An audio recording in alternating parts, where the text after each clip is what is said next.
Everyone, welcome to my pregnancy journey. So आज मैं अपनी ये प्रेगनेंसी की जो जर्नी है आप लोगों के साथ शेयर करूँगी। ये बहुत ही शुरुआती स्टेज है प्रेगनेंसी की, जिसे हम फर्स्ट ट्राइमेस्टर ऑफ प्रेगनेंसी भी कहते हैं। सो मेरा अभी 6th वीक चल रहा है एंड 6th वीक में क्या चेंजेस हुए, क्या मेरे साथ अप्स एंड डाउन्स हुए, मैं ये सारी बातें आप लोगों के साथ शेयर करना चाह रही हूँ। सो मतलब बेसिकली मेरा ये वीडियो बनाने का सिर्फ एक ही मोटिव है कि जब आप आप एक क्रिएशन मतलब एक कोई चीज़ क्रिएट करते हो तो हर कोई उसको फ्रॉम स्टार्टिंग टू एंड तक देखना चाहेगा। मतलब आप जीरो से शुरू कर रहे हो तो आप एक नई लाइफ को कैसे प्रोग्रेस में धीरे धीरे करके और बहुत सारे चैलेंजेस को फेस करके उसको एक बड़ा आकार देते हो और इस दुनिया में लाते हो। इस बीच मैं थोड़ा इमोशनल भी हूँ क्योंकि मेरा जो फर्स्ट प्रेगनेंसी, ये मेरी सेकेंड प्रेगनेंसी है। मेरी जो फर्स्ट प्रेगनेंसी थी, मेरी बहुत इच्छा थी कि मैं सारी चीज़ें शेयर करूँ, क्योंकि उस टाइम पे कोविड था एंड मेरी जो ड्यूटीज़ थी गवर्नमेंट मेडिकल कॉलेज में थी, तो ऐसे सर्कमस्टेंसेस में थी कि मैं वीडियोस बना ही नहीं पाई। मुझे बोलना जाना चाहिए कि समय ही नहीं मिलता था, और जब समय मिलता था तो ड्यूटी के बाद मैं इतना थक जाती थी कि मेरी कभी हिम्मत भी नहीं हुई कि मैं ये वीडियो बनाऊं। और अभी मेरी फर्स्ट बेबी गर्ल है, उसको देख के मेरे को ऐसा लगता है कि मेरे पास उसकी बहुत सारी मेमोरीज मैंने मिस कर दी। कई बार कहते ना कि आपको कोई बहुत सारी चीज़ें फेस करनी पड़ती है, कि जैसे आप लोग सोच रहे होंगे कि कोई ऐसी वीडियोस बना के ये सब बकवास क्यों कर रहा है, बट ये बकवास नहीं है। ये एक हर उस माँ का एक सपना होता है जब वो अपने फर्स्ट चाइल्ड को एंड उसके बाद सेकंड चाइल्ड को इस दुनिया में लाती है, तो हर किसी के पास एक होप होती है। और जो वो फीमेल जो खुद माँ बन रही होती है, उसके बहुत सारे सपने होते हैं। जब से उसको पता चलता है कि उसका जो टेस्ट है वो पॉजिटिव आया है, तब से लेके पूरे वो 9 मंथ की जर्नी कितनी सारी प्रॉब्लम्स उठाती है एंड बहुत सारी चीज़ें होती हैं। उसके साथ बहुत अच्छी चीज़ें भी होती हैं, कई बार उसको इमोशनल भी उस बीच होना होता है एंड बहुत सारी चीज़ें होती हैं जो एक जो फीमेल है ड्यूरिंग प्रेगनेंसी आप शेयर नहीं कर सकती। बहुत सारी लेडीज़ों ने शेयर करना चाहा है, बट एग्जैक्ट क्या होता है उसके साथ आज तक मुझे नहीं लगता कि ऐसा किसी ने शेयर किया होगा। और कई सारे रीजंस होते हैं कि ना शेयर करने के, बट जो मेरा ये मोटिव है इस वीडियो को बनाने के लिए, कि जो ये मेरे खुशी के पल हैं, कि आप ऐसा स्टोर करके नहीं रख सकते हो। कभी ना कभी वो डिलीट ही हो जाएंगे आपके उसमें। ना तो आप उसकी फ़ोटोज़ बना के रख सकते हो, ना आप उसको वीडियोस बना के आप अपना हार्ड डिस्क या पेन ड्राइव में सेव करके रखते हो। तो सोशल मीडिया एक ऐसा प्लेटफॉर्म है कि जिसमें आप छोटी से छोटी अपनी जो हैप्पीनेस है, जो आपकी खुशियाँ हैं, उसको रिकॉर्ड करके आप अपने लिए, जो आपकी वीडियोस नहीं भी देख रहा है, बस आप अपने लिए भी उसको सेव करके रख सकते हो। ठीक है। सो मैं ये कोशिश करूँगी कि जो गलतियाँ मैंने अपनी फर्स्ट प्रेगनेंसी में करी हैं, जो चीज़ें मुझसे मेरी फर्स्ट प्रेगनेंसी में मिस हुई हैं, वो चीज़ मैं अभी इस सेकेंड प्रेगनेंसी में मिस ना करूँ। एंड कोशिश ये करूँगी कि जो हैप्पी मोमेंट्स थे जो मैंने अपनी फर्स्ट प्रेगनेंसी में मिस कर दिए थे, वो मैं अपनी सेकेंड प्रेगनेंसी में प्रॉपर तरीके से करूँगी। और मुझे एक चीज़ का तो पछतावा होगा ही कि जो चीज़ें मैं फर्स्ट प्रेगनेंसी में बहुत अच्छे से कर सकती थी, मैं नहीं कर पाई। कई बार मैंने वीडियो शूट करने का सोचा भी, क्योंकि वो टाइम मुझे ऐसा लग रहा था कि यूट्यूब या सोशल मीडिया का गोल्डन टाइम चल रहा था, यानी कोविड के टाइम पे। तो कई बार ऐसा हुआ कि हम लोग क्वारंटीन हुए, कई बार ऐसा हुआ कि हम लोगों को टाइम नहीं मिल रहा, नेटवर्क इश्यूज आ रहे हैं, कई बार ऐसा हुआ कि ड्यूटीज़ इतनी लंबी हो जाती थी कि बता नहीं सकते। बट चलिए ठीक है, जो गलतियाँ हुई हम अब नहीं दोहराएंगे। सो इसमें यही है कि मैं एक हेल्थ प्रोफेशनल हूँ, तो मैं वो सारी चीज़ें आप लोगों से शेयर करूँगी कि जो मेरे साथ हुई हैं, और होप करूँगी कि जो औरतें हैं, जो हमारी बहनें हैं, वो उनको इस समस्या का सामना ना करना पड़े और उनकी जो प्रेगनेंसी है वो स्मूथ तरीके से हो जाए। तो मेरा जो ये सेकेंड प्रेगनेंसी है 4.5 साल बाद कंसीव हुई है, और इस बीच मेरे जो साइकिल्स थी वो बिल्कुल भी नॉर्मल नहीं थी। कुछ लोग कहते हैं ना कि यदि साइकिल्स इरेगुलर होती है तो पीसीओडी की प्रॉब्लम हो जाती है, सिस्ट हो जाता है, तो आप सेकेंड टाइम कंसीव नहीं कर पाओगे, और आपका वेट बहुत ज़्यादा है तो भी आपको कंसीव करने में बहुत प्रॉब्लम्स आएंगी। तो मुझे भी ऐसा नहीं था कि मुझे अभी कंसीव करना है या कुछ भी है, मेरा तो ऐसा नॉर्मल ही रूटीन चल रहा था। बट फैब यानी इस महीने मुझे ऐसा लगा कि मेरे साथ कुछ अप्स एंड डाउन्स हो रहे हैं, जो कि मेरे जो साइकिल्स थी बहुत इरेगुलर थी। कभी 3 महीने नहीं हो पा रही है, कभी 2 महीने लेट चल रही है, कभी 15 दिन लेट चल रही है। तो मैं अपनी जो फैमिली गाइनी है उनसे कंसल्ट करती थी एंड अंडर मेडिकेशंस भी थी कि इतनी इरेगुलरिटीज़ क्यों आ रही हैं। सो उन्होंने मुझे कुछ टेस्ट वगैरह एडवाइस किया था, जैसे थायराइड वगैरह आप चेक करवाइए, प्रॉपर एक टेस्ट करवाइए। सो एज यूजुअल रूटीन की तरह, जैसे कि मैंने बताया कि जो मेरी गायनी थी उन्होंने मुझे कुछ टेस्ट वगैरह लिखे हुए थे, तो मैं उसको टेस्ट के लिए जा ही रही थी। बट टाइम थोड़ा सा बीत गया था और मार्च का टाइम आ गया था, और मेरे जो पीरियड्स थे वो फिर से मुझे ऐसा लगा कि इरेगुलर से हो गए हैं। तो मेरे को लगा कि अभी तो मैंने टेस्ट भी नहीं करवाया है और पीरियड्स तो हो सकता है कि हमेशा की तरह इरेगुलर ही हो। लेकिन मेरे साथ एक चीज़ हो रही थी कि मुझे इस टाइम पे वीकनेस बहुत हो रही थी। मतलब मैं अपना काम भी कर रही थी ना, इवन मतलब जो मैं अपना क्लिनिक वगैरह का काम भी कर रही थी ना, तो मैं ज़्यादा टाइम तक खड़ी हो रही थी, तो मुझे ऐसा लग रहा था कि मुझे बहुत वीकनेस ही फील हो रही है और इतना लेथार्जी फील हो जाती थी कि मैं केस करते करते मेरे को ऐसा लगता था कि मैं थोड़ा रेस्ट कर लूँ।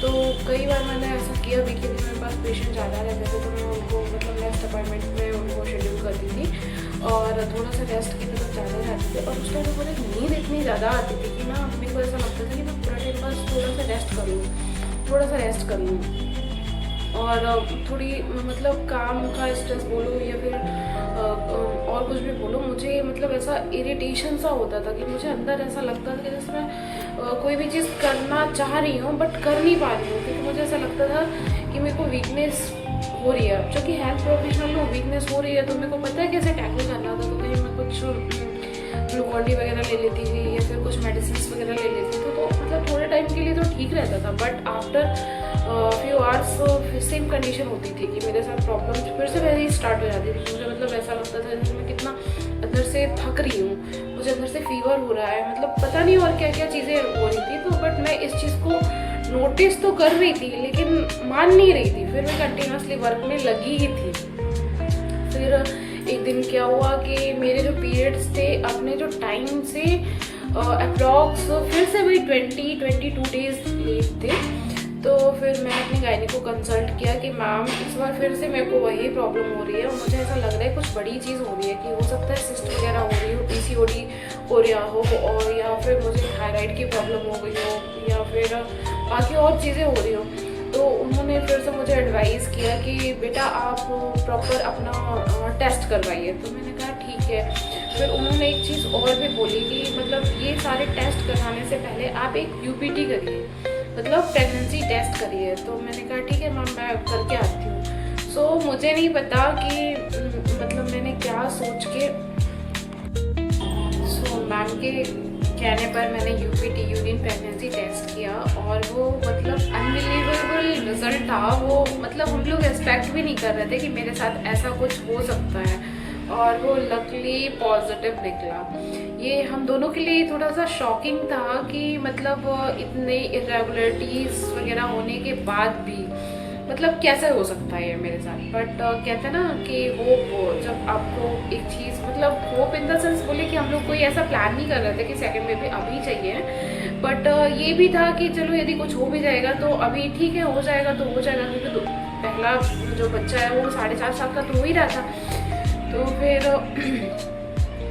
यूपीटी किया, पॉजिटिव आया। पॉजिटिव में चूँकि अर्ली था, मतलब आपका ये 5 वीक्स का ही था, 5 या 6 वीक्स का था, तो बहुत अर्ली तो नहीं कहना चाहिए बट अर्ली ही था, क्योंकि डेट्स वगैरह आपको पता ही नहीं है कि मतलब कंसीव कब हुआ है ना। इरेगुलर पीरियड्स हो या इरेगुलर जब साइकिल्स होती है ना, तो आप ये चीज़ बिल्कुल भी नहीं कह सकते हैं कि आपका ये चीज़ कब का है, ठीक है। तो ये सारे सर्कमस्टेंसेस के साथ फाइनली टेस्ट जो है पॉजिटिव निकला, और हम दोनों के लिए ये शॉकिंग था कि बिना किसी उसके सो अगेन हम अपनी गायनी के पास गए, उन्हें दिखाया कि मैम यूपीटी तो पॉजिटिव आया है। तो मैम भी थोड़ा शॉक थी कि बेटा आप इतने दिनों से आ रहे हो, मतलब इतना ज़्यादा आपका वेट है। इन दैट टाइम मतलब जो मेरा वेट था 73 या 74 केजीज़ के आसपास था। मतलब आइडियली मैं देखा जाऊँ कि ओवर वेट थी। ओवर वेट होना एंड आपके साथ मतलब आपका जो प्रेगनेंसी टेस्ट है वो पॉजिटिव होना एंड सारी चीज़ें मतलब अपोजिट होने के बाद भी पॉजिटिव होना, तो आपके लिए एक शॉकिंग न्यूज़ हो जाती है ना। तो शॉकिंग रहता है कि ऐसा कैसे हो सकता है। हम लोगों को बिलीव करने के लिए काफ़ी समय लग गया। सो हम लोगों ने आपस में डिसाइड करके इसको कंटिन्यू करने का सोचा। हेल्थ इश्यूज थे वो तो सभी जो प्रेगनेंसी होती है वो चैलेंजिंग ही होती है। कभी किसी को हेल्थ से रिलेटेड कोई प्रॉब्लम हो जाती है, कभी किसी का ब्लड कम रहता है, कभी बहुत सारे इश्यूज आते हैं। बट मेरे साथ ये था कि मैं ओवर वेट थी एंड ये इरेगुलर सारी चीज़ें होने के बाद भी ये चीज़ हुई। तो हम लोगों को मतलब ये था कि कहीं कोई रिस्क ना हो, पर फिर भी हम लोगों ने रेगुलर करने का सोचा। फिर हमने अपनी गायनी से जो कंसल्टेशन ली तो उन्होंने हमें ये है कि folic acid, iron folic acid की मतलब मेडिसिन कंटिन्यू करने के लिए कहा। कुछ टेस्ट थे जो उन्होंने फिर से एडवाइस किया कि अब ठीक है थायराइड वगैरह टेस्ट हम आपका थर्ड मतलब फर्स्ट ट्राइमेस्टर एंड तक में एडवाइस करेंगे, बट आप ये टेस्ट करवा लीजिए।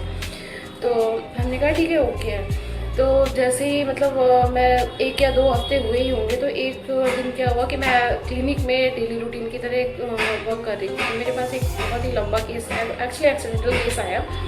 तो मतलब मुझे 4 या 5 घंटे का समय लग गया और इन दैट टाइम मुझे मतलब कंटिन्यूसली स्टैंडिंग पोजीशन में वो वर्क करना पड़ा। तो मेरे साथ क्या हुआ, मुझे रात में मतलब 2 या 2:30 बजे के आसपास बहुत मतलब वॉमिटिंग टाइप में हुई, बहुत ज़्यादा वॉमिटिंग हुई एंड ब्लीडिंग स्टार्ट हो गई। ब्लीडिंग्स जो ब्लीडिंग थी वो ना क्रैम्प के साथ स्टार्ट हुई। तो मेरे को लगा अब तो गया। जो हम लोग सोच रहे थे कि अब हम कंटिन्यू करेंगे और ठीक है इतने सारी चीज़ों के बाद पॉजिटिव आया तो अब हम इसे रखेंगे। तो जिस तरीके से मुझे ब्लीडिंग हुई तो मुझे लगा कि अब कुछ नहीं हो सकता है, जो होना था वो सो हो गया। फिर चूँकि रात बहुत ज़्यादा थी तो हम मतलब मैंने सही भी नहीं समझा कि मैं अपनी गायनी को कॉल करूँ कि मेरे साथ ऐसी ऐसी प्रॉब्लम हो गई। मैंने कहा सुबह तक का वेट करते हैं फिर देखते क्या होगा। सो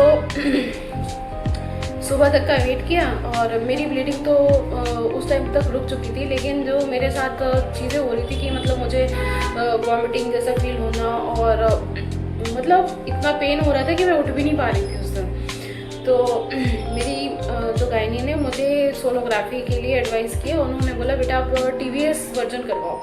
तो हम लोग गए सोनोग्राफी के लिए।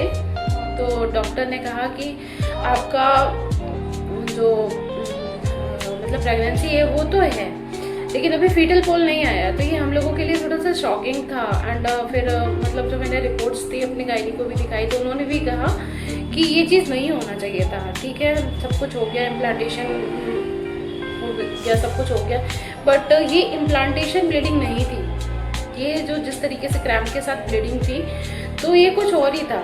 तो उन्होंने मुझे कहा कि मतलब ब्लीडिंग कितनी हुई है। तो मैंने बताया 2-3 ml के आसपास ये ब्लीडिंग हुई होगी और मुझे बहुत ज़्यादा क्रैम्प्स आए थे 2-3 घंटे। तो मैं बहुत ही ज़्यादा परेशान हो गई थी।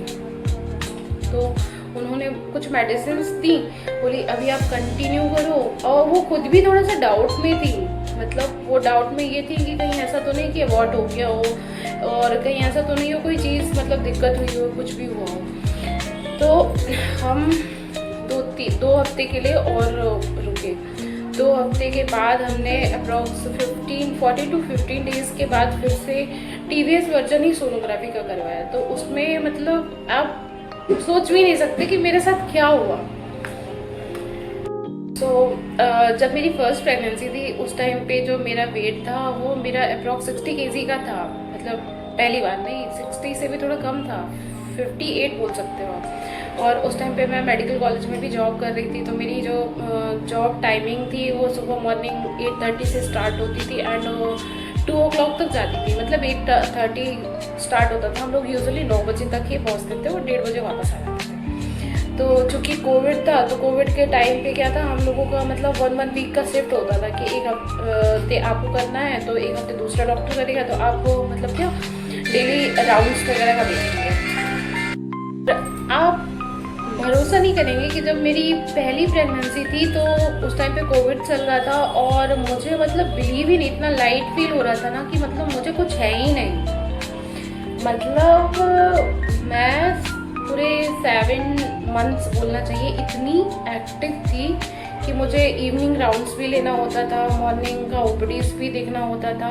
एंड इस बीच कोई इमरजेंसी, उस टाइम पे म्यूकरमाइकोसिस वगैरह के केसेस बहुत ऑपरेट होते थे, तो मुझे देखो कोई केस में भी जाना होता था तो भी मेरे को मतलब बहुत एनर्जेटिक तरीके से मैं जाती थी। उस टाइम पे कहते थे ना कि मतलब मदर्स जो मतलब प्रेगनेंसी में डॉक्टर्स हैं या फिर जिनके बेबीज़ 2 इयर्स से छोटे हैं उनको कोविड ड्यूटी नहीं दी जा रही थी, बट कई जगह ऐसा है कि कुछ टाइम के बाद ये रिस्ट्रिक्शंस हट गए थे, है ना, तो उनको एज यूजुअल मतलब ड्यूटीज़ भी दी जा रही थी। और उतना ही मतलब ऐसा नहीं था कि यदि आप प्रेगनेंसी में हो या आपका बच्चा छोटा है तो आपको कोई लीनियंसी दी जाएगी, आपको उतना ही टाइम वर्क करना पड़ेगा एंड उतना ही सारी चीज़ें करनी पड़ेंगी। हाँ, थोड़े प्रोसीजर्स थे जो आपके लिए थोड़ा कम कर दिए जाते थे। तो मेरी जो फर्स्ट प्रेगनेंसी थी इतनी स्मूथली निकली 7 मंथ्स की, मैं बता नहीं सकती।